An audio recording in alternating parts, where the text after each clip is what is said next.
Hello. I hope you are still alert and not, because I'm the last speaker. But I will not say that everything has been covered, because regarding our cause, until we are free, nothing will be covered.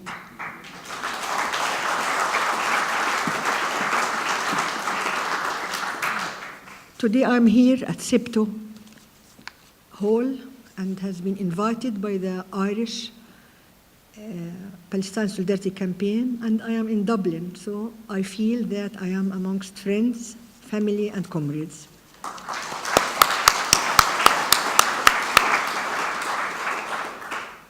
I don't know how to start, but I'll start and make it from the heart to your hearts. While I am here today, and we are here because of Nakba, thousands of the Palestinian people, youth, women, and children are on the borders of Gaza,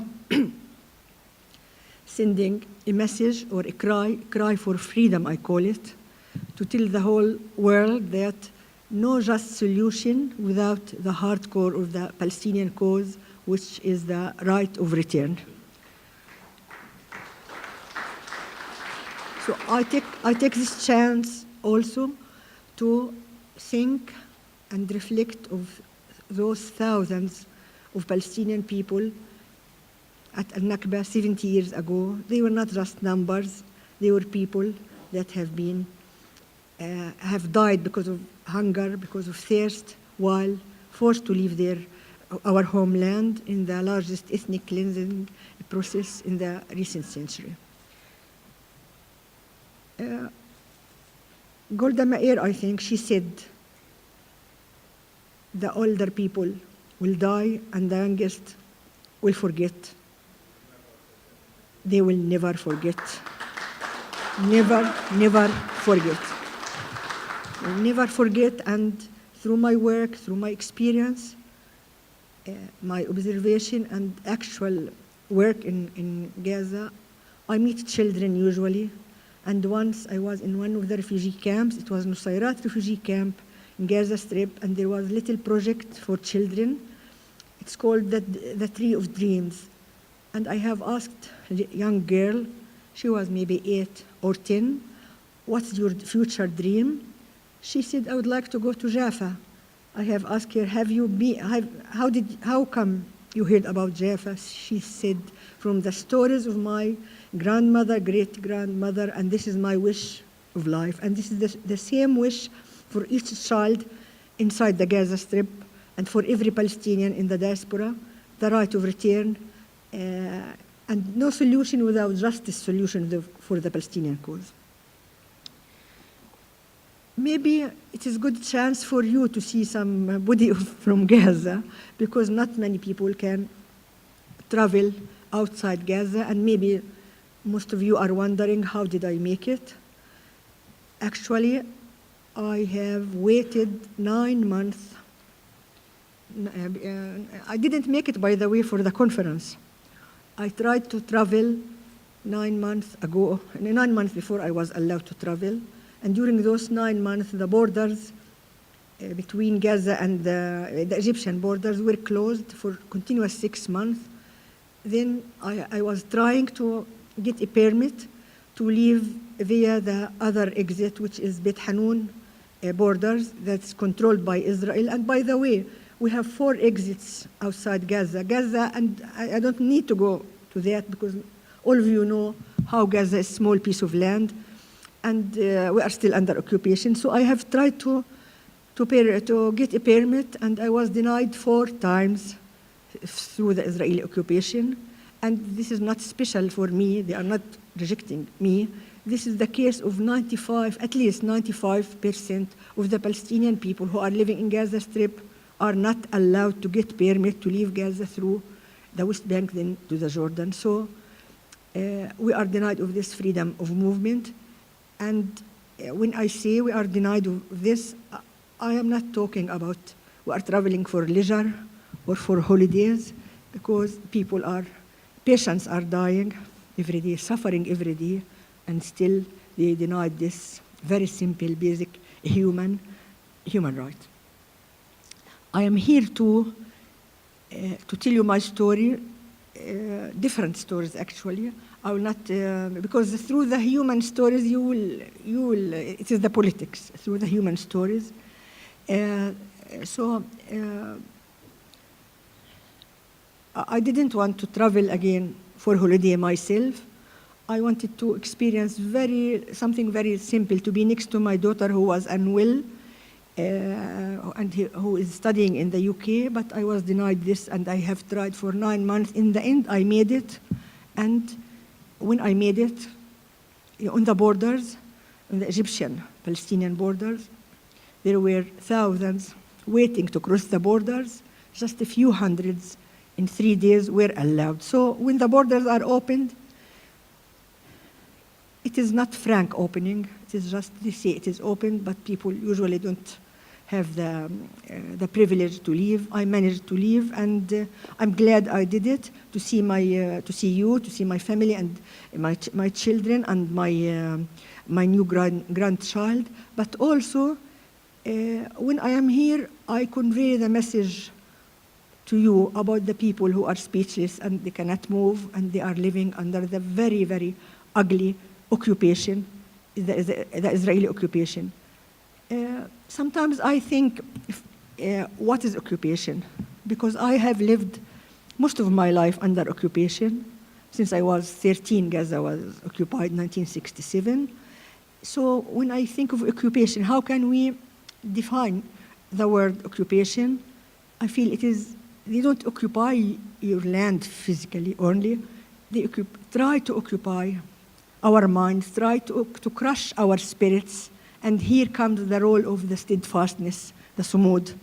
They will never ever succeed to crush our spirits and our steadfastness. And this is what's happening in Gaza.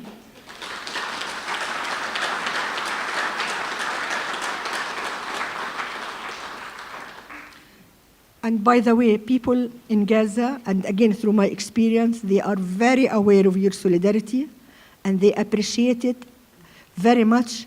And they keep saying this, those people who are hungry, thirsty, living under very hardship conditions, they say, our cause is, it is about solidarity and it is not about charity.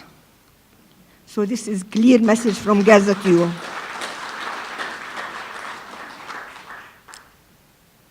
So if I'd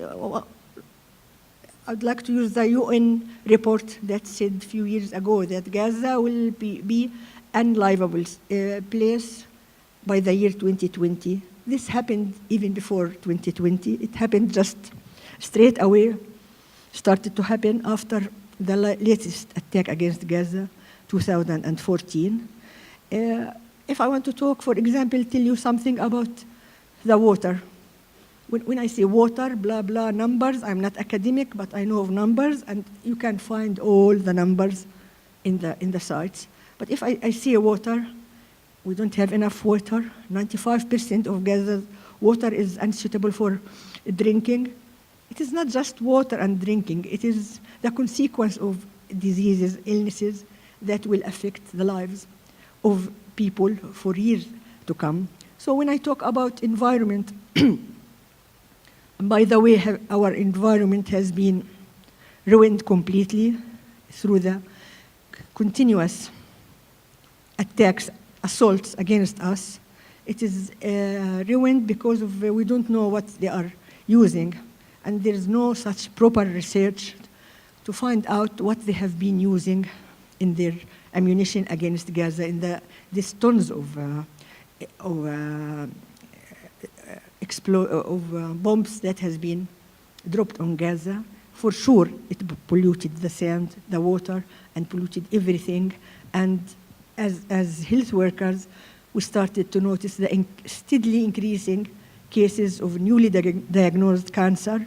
For sure, it has to be linked to, one of the factors is the environment, but while we are steady surviving, steady continuing with our lives, we don't have such a place or resources for the research. But Gaza is the best place for the Israeli occupation, and again, this is the occupation.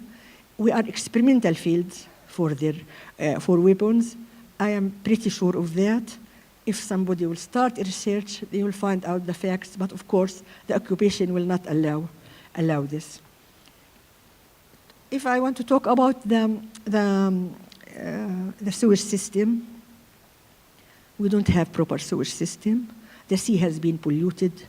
For the last year, before I came, nobody was allowed to swim because, and this is in such a small piece of land, this is the only recreation part for families to go to is the sea. It has been polluted, and the children and everybody was not allowed to swim because of the pollution. And again, the sewage system could be solved if we have the proper spare parts for the sewage plants. But again, when we have this, when we fix the sewage plants, for example, then they are hit again by the ongoing assaults against Gaza. And in the media, you see you talk about 3 attacks against Gaza, but actually every day we are subjected to one small incursion or another. Every day you could hear the shooting against the fishermen inside Gaza in the beach, the killing and the injured number of fishermen, the farmers. So every day there is a story of Gaza about the occupation, but you don't hear about us like what Jamal said, unless there is really big shed of blood. It is very attractive material for the media. Then you hear about us. When I hear about us, I don't mean you, my friends. I mean the formal media, the official people who are covering what's going in my part of the world. When I'd like to talk about my life in Gaza, my work in Gaza, I think of the children. I think of thousands of children in Gaza who are, we don't have cinema in Gaza, we don't have theater. Okay, this maybe looks like luxurious for us, yeah, but the basic rights, the children are denied of the basic rights, the clean water, the health, the very good hospitals, and beside the feeling of safety.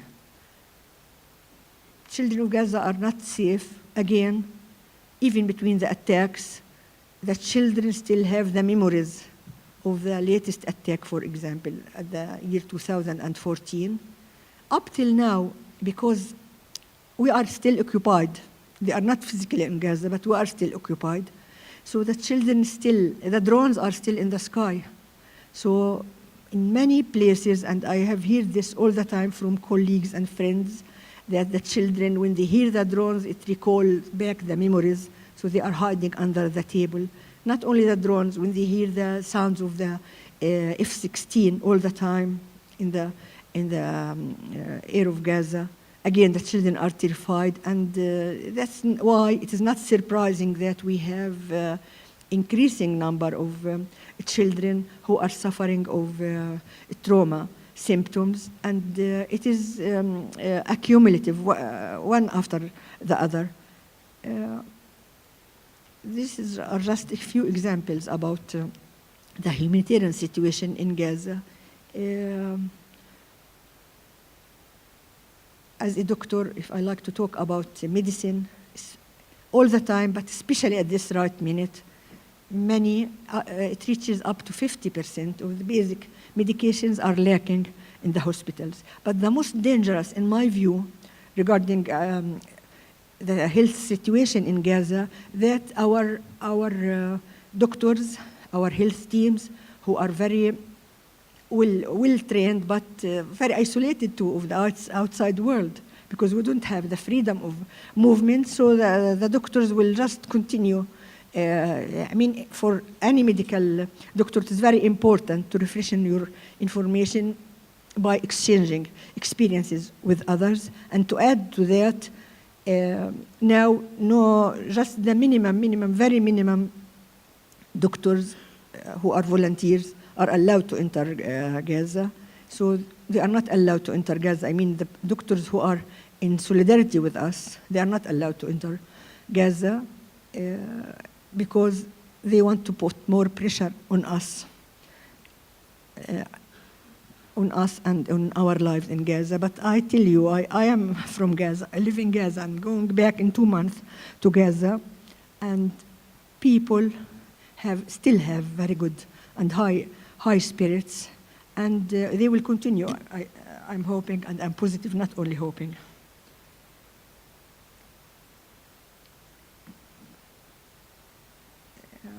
My colleagues talk about the BDS, so I will not cover that because it has been covered, and Omar Barghouti is here and the others to cover this.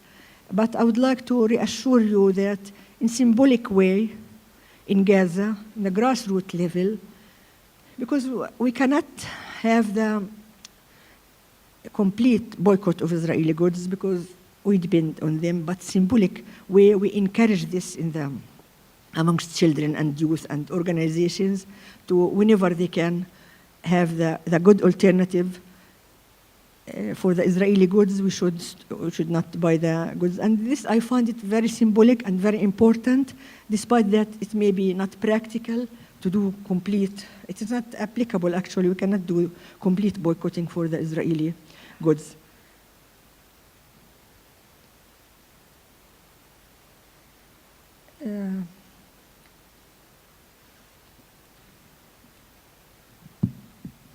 There are other issues I would like to tackle while I have this chance here. That I said earlier that to continue, that what we need from you, what we need from people who are in solidarity with Palestinian people in Gaza and the West Bank, we need more advocacy, more conveying of the message about what's going in Palestine and what is the future for Palestine. And I am very satisfied and happy to see that increasing number of the Palestinian, I'm talking about Gaza now, because I live in Gaza, and also it is a great chance for me to meet my Palestinian colleagues. I wouldn't see them because I live in Gaza, but increasing number of Gaza people started to believe strongly that two-state solution is not suitable solution. Israel made it unsuitable, and it is the future for the one-state solution, based, of course, on justice. I think